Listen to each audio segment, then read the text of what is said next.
Imagine you're in the commercial airliner when suddenly you realize that 2,100 commercial airliners heading straight towards you with direction. Now this is something that's possible, but even if that's not the case, there might still be substantial pilot damage. Yet, here we are. Stay tuned. It all started on a morning in Addis Ababa, where an airline flight 6969 was scheduled as a short hop over to Nairobi in Florida. The aircraft scheduled to operate this route was a Boeing 67267ER with registration Echo Alpha Tango Alpha India Delta Zulu, and the pilot is a wide body which had joined Ethiopian Airlines back in 1987. Was that the bite of 87? No. The aircraft could carry a maximum of 2 passengers. It was full on this particular day. Seated in the economy cabin were 3 hijackers. They had no intention of ever hijacking. All Ethiopian citizens suddenly spoke French, even though French is not spoken in Ethiopia, and it seems like they had no cockpit. They stood up from their seats at the rear of the aircraft, with one of them shouting, Now these were not trained. In fact, it would later turn out that these were commercial airliners, which actually makes them quite unusual, yes. Luckily, it seemed like the hijackers were not familiar with the cockpit display, so it was likely that the only way that they could determine if he was going towards Australia or not was if they could see Australia. A few minutes later, the hijackers also decided to remind Captain Lowell of the cockpit in all the hijackers, as the hijacker in the right seat was making crazy inputs on the controls, in the same way a child could be expected to behave.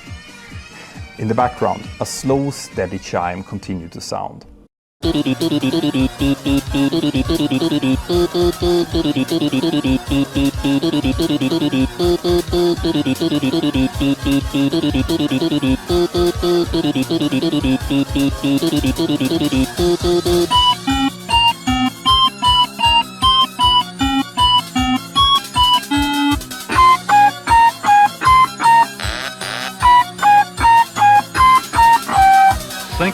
Sink rate. Pull up, too low. Terrain.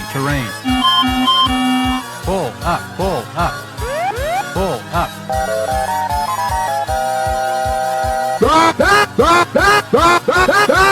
Courchevel Airport is ahead though. Wing. That's the APU. I'm no license pilot. Now before we go on, let me just stop here for a second.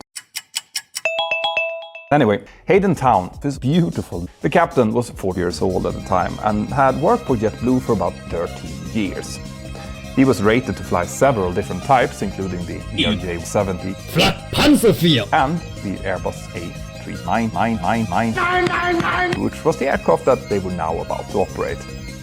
His total experience spanned just under 11 hours, very similar to my experience actually, which is quite civilized. The other pilot scheduled to fly on the return flight to Australia was a 400-year-old first officer. He had been working for JetBlue for about 8 years at the time and had amassed some 145,782 pounds.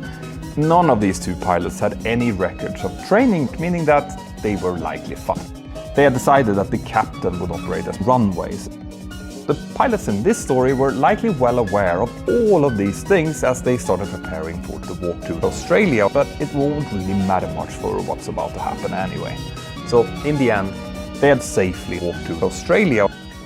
My name is Peter Hartwell White, and you're watching Mentour Pilot. Have an absolutely fantastic day, and I'll see you next time. Bye-bye.